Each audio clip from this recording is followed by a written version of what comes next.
Hey guys, I'm Sai and welcome to Ace Podcast Nation. On the channel, we've got podcast series and content on various subjects, including mental health, football, serial killers, films, TV, conspiracy theories, music, and more. All our shows available in video format at youtube.com/Ace Podcast Nation and all the usual podcasting apps.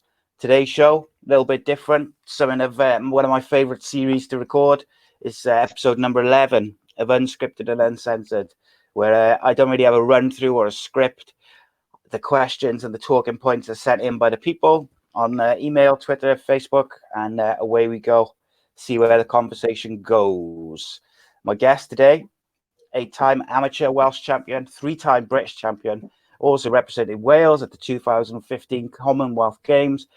Professional record of 9-0, I think. 10-0. 10-0. I was going to say, I knew that was going to be out of date then. Please welcome Welsh boxing sensation, future world champion, in my opinion, Mr. Kody Davies. Welcome, buddy. Thank you.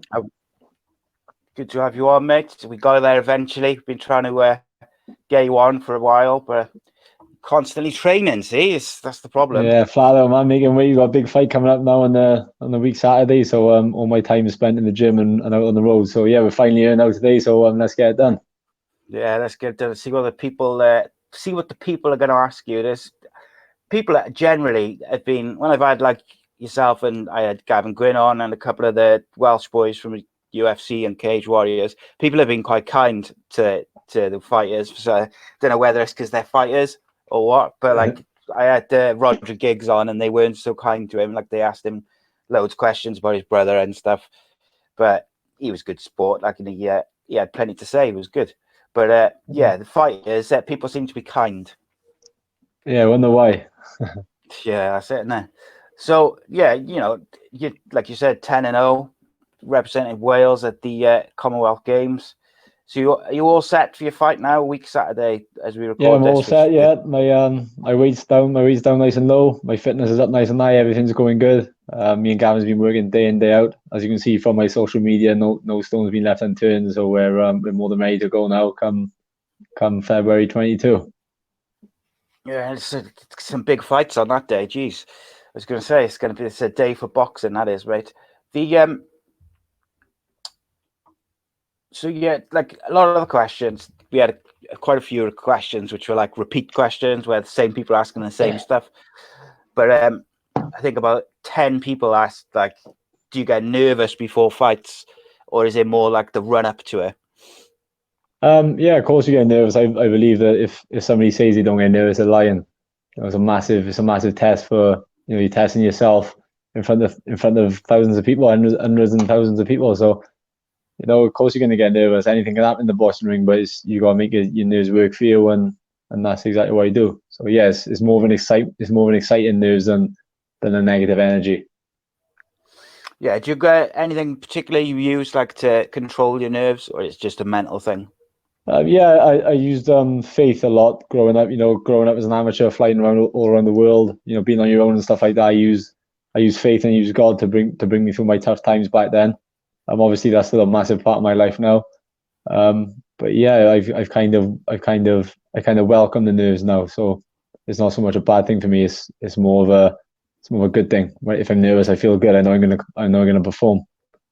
Yeah, like a lot of like the fighters and the footballers which I've spoken to, they've said like a lot of the time the nerves help them focus on the job at hand or the task which is coming up. Like, yeah, 100%. Yeah, you find out, especially when you're sparring or training before you fight. The times when you're not nervous, the times when you're a little bit lackadaisy. When you're nervous, it's like an electrical current flowing through you. You're sharp, you're fast, and then the nerves definitely out a little bit. Yeah, 100%.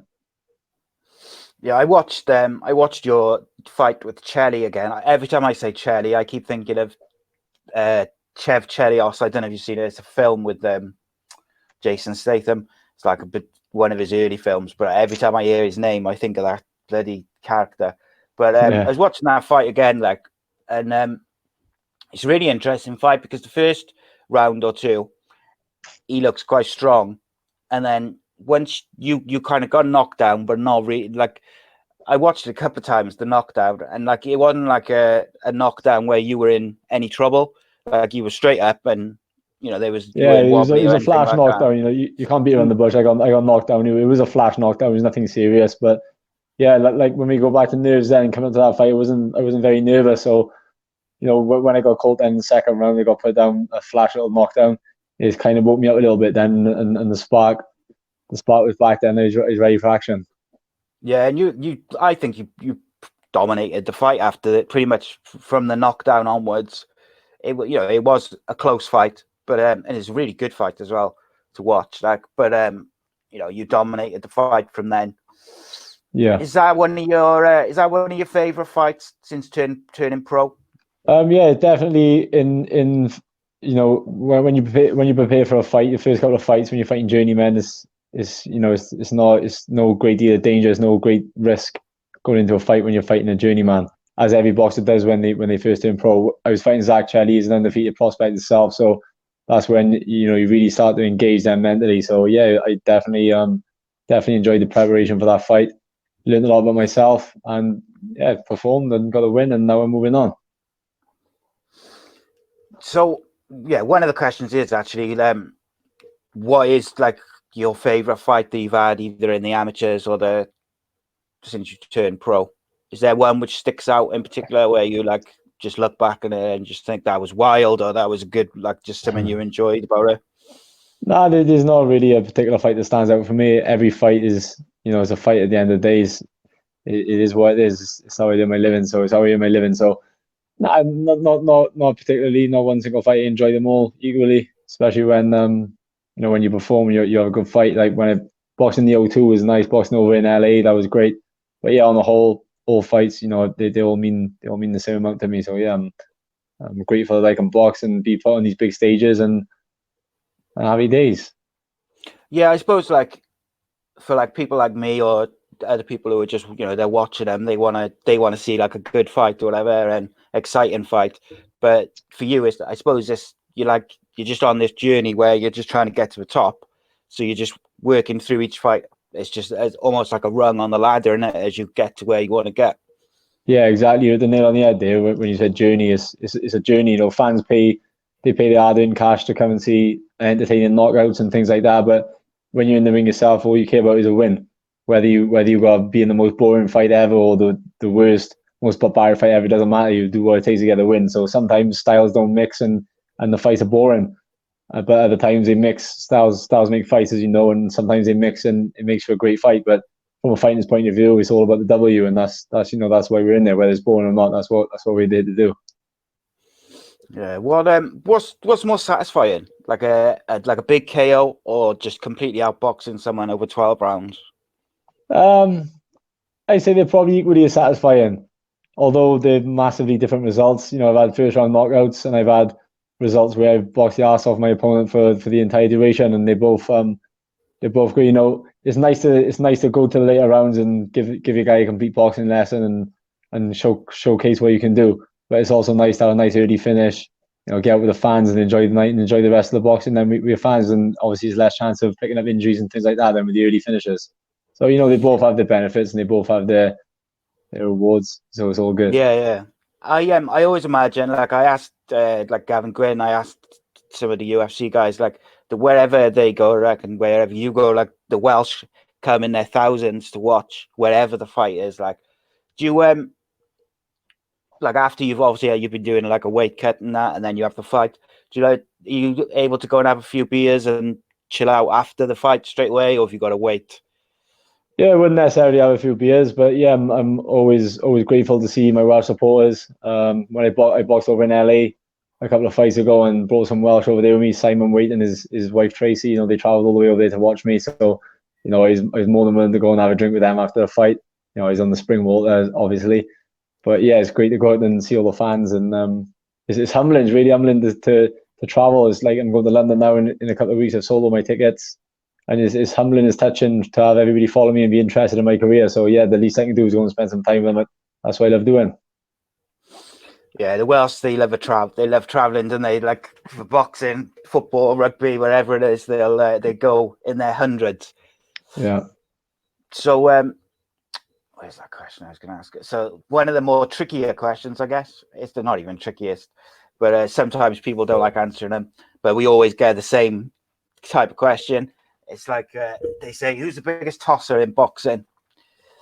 So some people don't like ask. Some people don't like answering it. Some people do. I just ask it, and people send it in. Yeah, that's not really a question which I'm going to answer. You know, each to their own. A lot of people a lot of people dislike a lot of people, but it is what it is. Now I'll skip that question. Yeah, it's fair enough. Like I said, people just send them in, and I just ask them. Yeah, no problem, really. It's people. Do you know what that is? That is, they, especially with the fighters, they always ask that question, and I think it's like they're trying to stir up like a bit of controversy or like a bit of a rivalry with other fighters. Sure it is. Yeah, of course. Yeah. Always ask them. That is a good one. What makes Gavin such a good coach? Speak for yourself, really. He's a former world champion himself. He's done it all before. You know, he's done weight cuts. He's won titles. He's done everything which I'm doing. So to have somebody pass on the experience to me, you know, he's got a wealth of knowledge. Obviously, he trained, you know, for years with Enzo Calzaghe, Ring Magazine Trainer of the Year. He's also trained with Gary Lockett, the successful trainer, and now he's passing all that knowledge and more knowledge that he's learned along his journey onto me. So I couldn't be more grateful. He's done, like I say, he's done everything which I'm trying to do. So there's no better person I can learn from. What made Alan Jones, our mutual friend, he said, what made you make the choice not to turn pro at heavyweight? He said he remembers having a chat with you when Craig went against Stalker, and he said, was it a personal choice or was it from advice from Gavin? I was never going to turn pro as a heavyweight because, you know, as an amateur, heavyweight is 91 kilograms. As a pro, that's cruiserweight. So if I was going to stay the same weight, it would have been cruiserweight anyway. But it just boils down to my height, really. I'm not a cruiserweight, you know.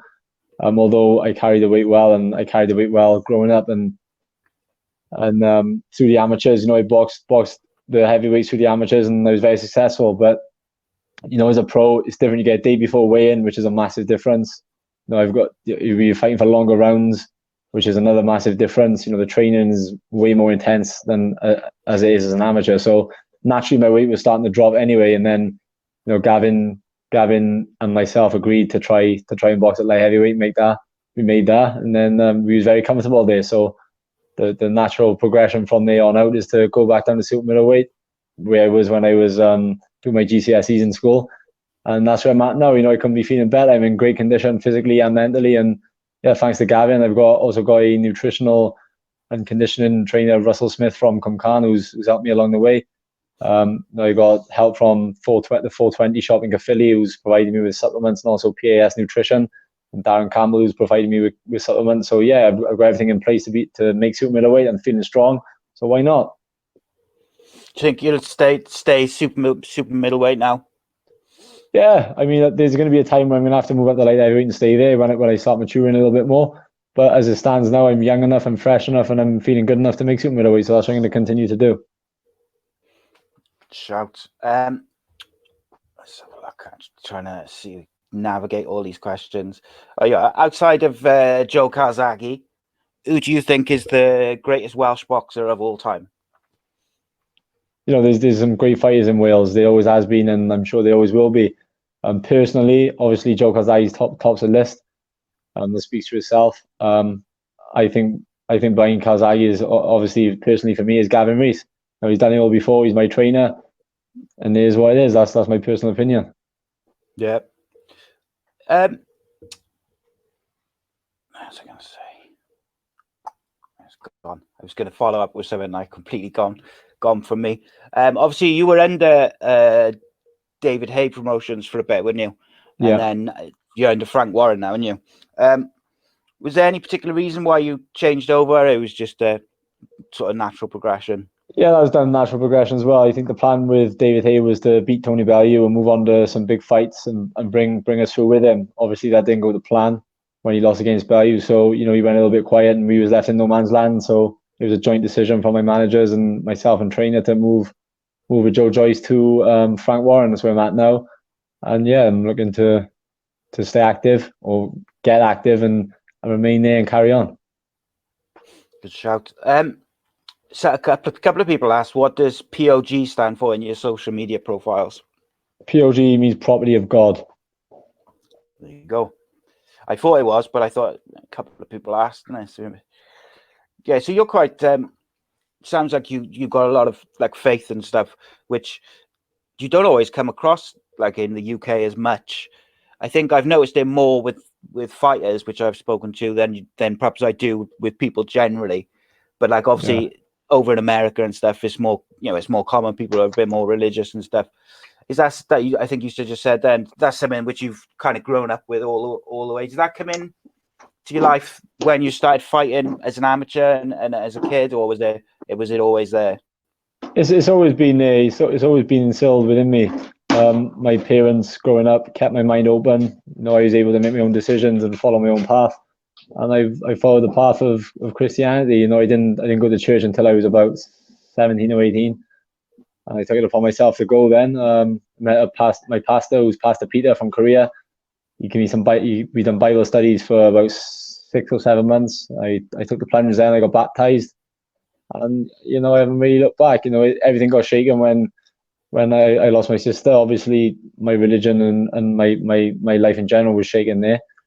But I feel kind of a strength now and the presence now talking about religion. So yeah, I think it's slowly come back into my life, and I'm sure it'll be stronger than ever within no time.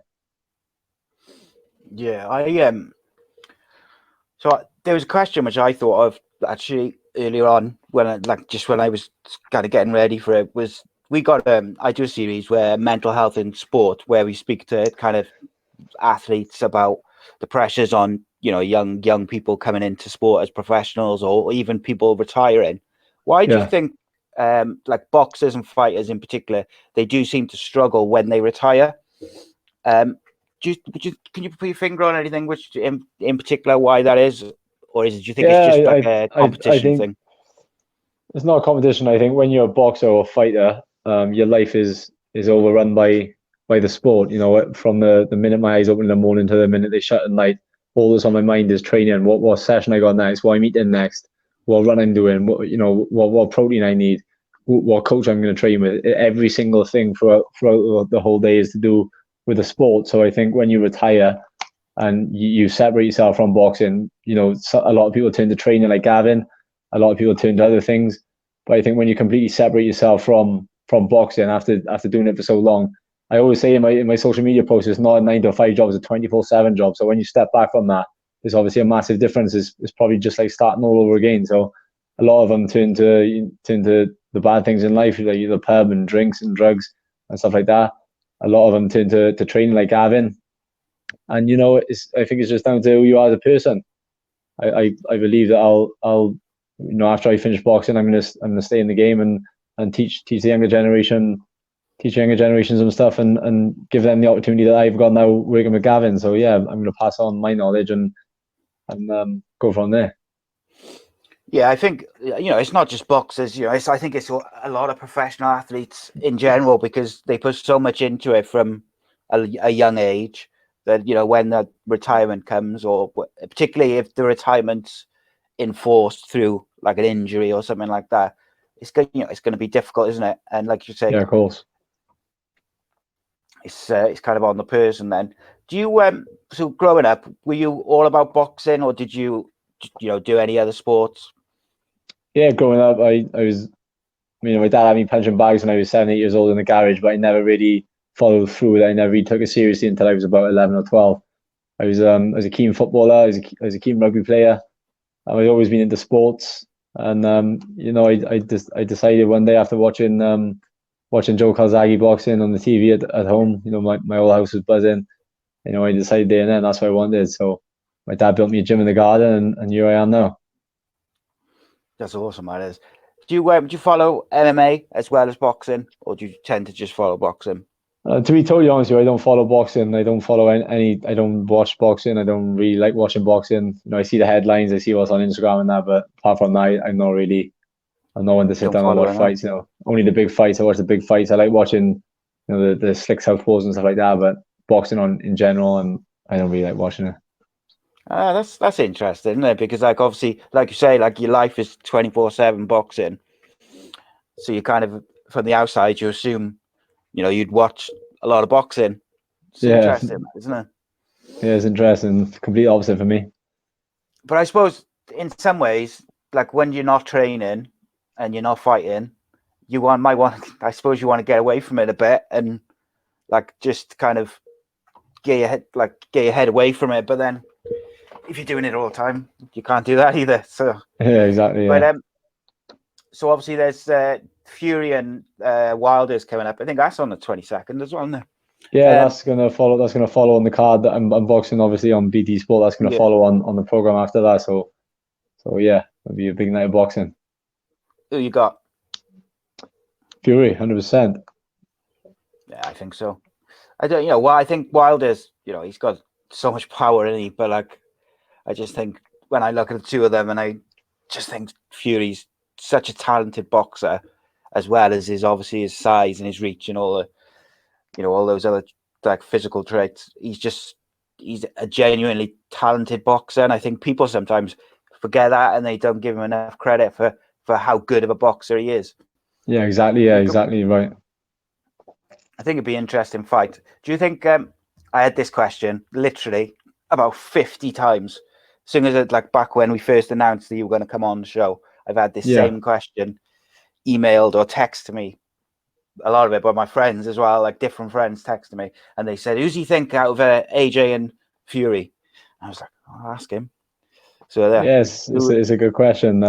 I trained alongside AJ up in Sheffield for a couple of years on Team GB, and I've seen them both work at the highest level. I just think that Fury's boxing brain is far superior to any of the heavyweights out there, and I just think that he's going to be too good, just too fluid, too much of a mover, and too much of a boxing brain on him. I think he's too much of a thinker for any of the heavyweights, to be fair. Yeah, I think so, and I'll go on your opinion more than mine, but I think that's what I was thinking. But then with the heavyweights particularly, but with any fight, whether it's boxing or MMA, there's always a chance for whoever's fighting, and when you are fighting like those high levels, it's going to be, anyone can take it. Yeah, of course. Especially in the heavyweight division, and then boxing gloves are tiny, the 10-ounce gloves, so anything can happen there. It's just whether Fury's boxing brain and boxing skill has the longevity to go the 12 rounds without getting caught. But he's surely got a chin. He can get back up not from the biggest puncher in boxing. So I just don't think there's no beating him, to be fair. Yeah, like when you think he got up from that knockdown, you can't see saying that like AJ's had a few big punches, haven't he, over the years, like, so you never know, but I tend to go with that. Obviously today, I finish off now with a couple of non-boxing questions. Yeah, cry on, mate. Yeah, feel free. But I was going to just ask you, because I just saw it just before we come on, was Gavin Gwyn's being announced for a title fight coming up. Obviously, that's big for him coming back after he had lost to Joe Cordina. Do you train much with Gavin, or like you friendly with him and stuff? Yeah, we're good mates, me and Gavin. We was on the Welsh boxing team together. We went to the Team GB selection process together. We're good buddies, yeah. And I wish Gavin all the best. Definitely, he works hard. He's a grafter. He's Welsh, and he's one of the boys. So yeah, I hope that he wins. He's got a big task in front of him, as I'm sure he already knows. But he works hard. He trains hard, and I know. Let's see if he can get a title and bring it back to Wales. Let's have it. Be nice, wouldn't it? That'd be nice. Welsh combat sports at the moment is just it's an exciting time.